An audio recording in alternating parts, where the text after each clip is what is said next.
As I combine all the juice from the mind, heal up, wheel up, bring it back, come rewind. Powerful impact, powerful impact, powerful impact. Boom, come back. It's Jibo the Pro and DJ Ray. Double R.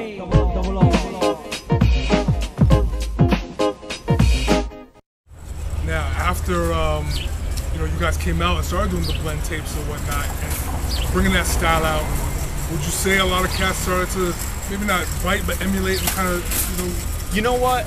And I guess the lesson is that when somebody creates an impact, right? When people start to emulate it, it's good, because what starts to happen is that it becomes something else. It starts to grow. So,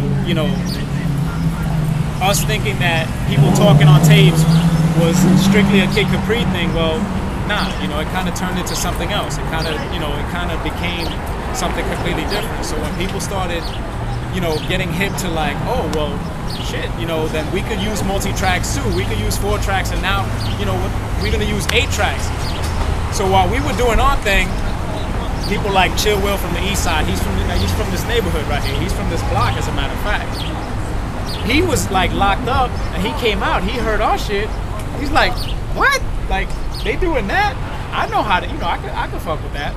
So he started doing some amazing blends. I mean, Chill Will. the fruit flavors. I used to get all those tastes back in the day from. He's from here, man. He's from here. He's he deserves a lot of respect. I wouldn't say that he bit, but I would say that he took what we did and took it somewhere else.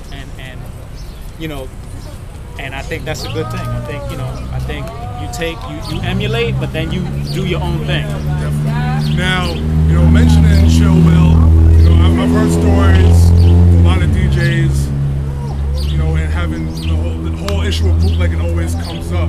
Now, for us to get a Jibo Pro tape in Double R or Chill Will or any tape really in Toronto, in Canada, a lot of times that shit would be bootleg, right? So, like, was there any stories that you can remember, dealing with bootleggers?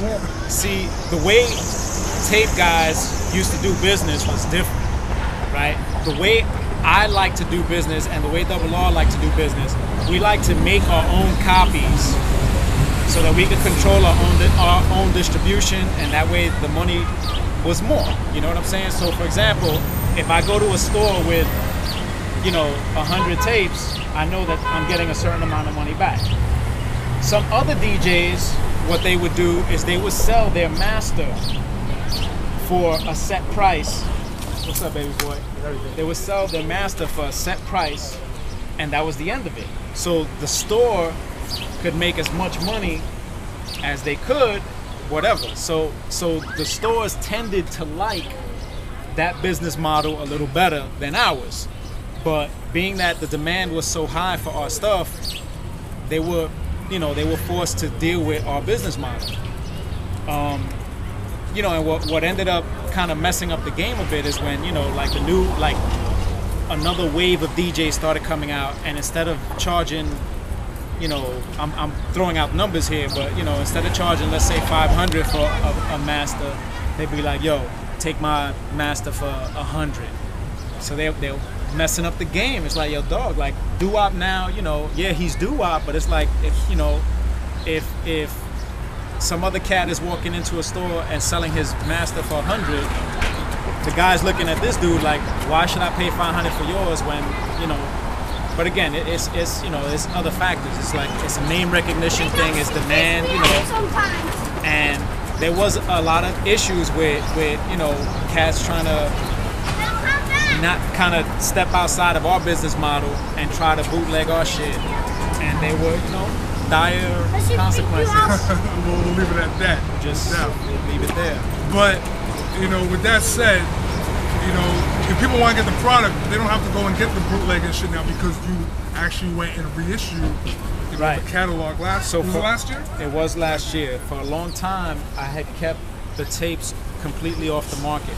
Double R and myself were on the outs. Like, he and I had not spoken for 10 years. Like, we had a falling out of ridiculous proportions. I think that happened, I don't even know when, like in 98 or something like that we just completely fell out. Didn't have a word between us in 10 years. he went his way, I went mine. I got like a record deal with Sony Epic, and he started doing, you know, he was with his brother for a minute there, Test Move, and you know, we just went in completely different directions and didn't have a word between us. In that time, people would ask me, yo, what's up with your tapes? What's up with your tapes? I didn't want to know about music for a minute. There was a time there that I just didn't want to, I was so brokenhearted by the game that I was just like, nah, B, I'm good. You know, like if you had the tapes, good. If you didn't, I can't help you. You know, I'm not gonna make no CD copy for you. I'm good. We good. It's just I'm not putting it out there like that. So over time, what started to happen was like the love for the music, it kind of wouldn't let me go. So it kind of pulls you back in. You don't have a choice. You know what I'm saying? It's like if you are an artist, or if you're a DJ, or you're a singer, or whatever. If it's like real, a lot of times you don't have a choice. You know, and the universe kind of lays it out like, yo, you really don't have a choice. This is what I'm gonna put in front of you, and you know, you could take whatever path you want, but here it is. So what ended up happening is that I started DJing again after a long hiatus. And with that, I kind of wanted to get back to my roots. So my roots really began with those tapes. Being that Double R, what actually Double R had done, he had condensed the tapes. So he would take like the best of little pieces and put them on one CD.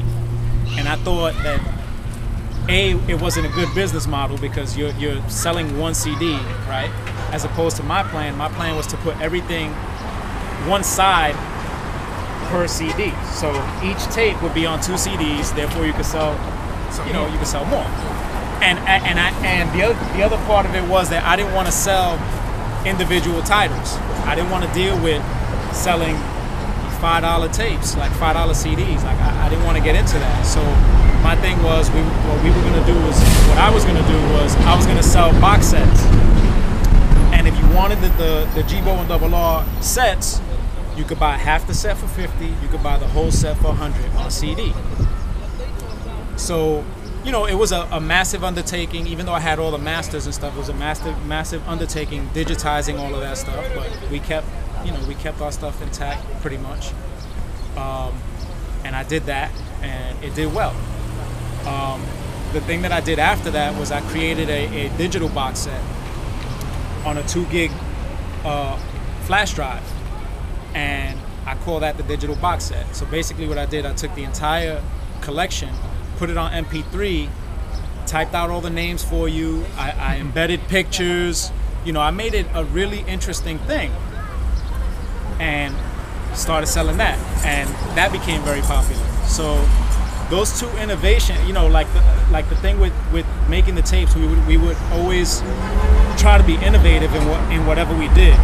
And I kept that spirit intact by doing the box set, because a lot of the guys from my era still haven't done box sets. And I know cats are hitting them like, yo, you know, you made a tape in 1990 whatever, that shit was hot, where can I get it? And they probably like, I don't even have that shit. So, you know, in that same spirit, what we wanted to do is we wanted to be innovative and like, okay, box set, here's the old shit, here's the whole thing. You know what I'm saying? That's history. That's like, you know, people went to school to that. People, you know, would go on road trips to that. People lived life. That was the soundtrack of their life. People washed cars to that shit. My man Ty right here, he got a car wash spot. This is his pump, son. That's my man Ty. Ty used to wash my drop top Beamer DJ right here. Bro. Family. He used to. Much love to the family. This is his spot right here. So I mean, people live life to those tapes, and they were more important than you know. I underestimated how important those tapes were to those people. You know, so now people have access to them, and the next thing I'm going to do is I'm going to start offering them for download. So people will be able to download individual titles on my website gbowthepro.com, which is under construction. Right, they can follow you on Twitter. Follow me on Twitter, Gbo the Pro. You can follow me on MySpace.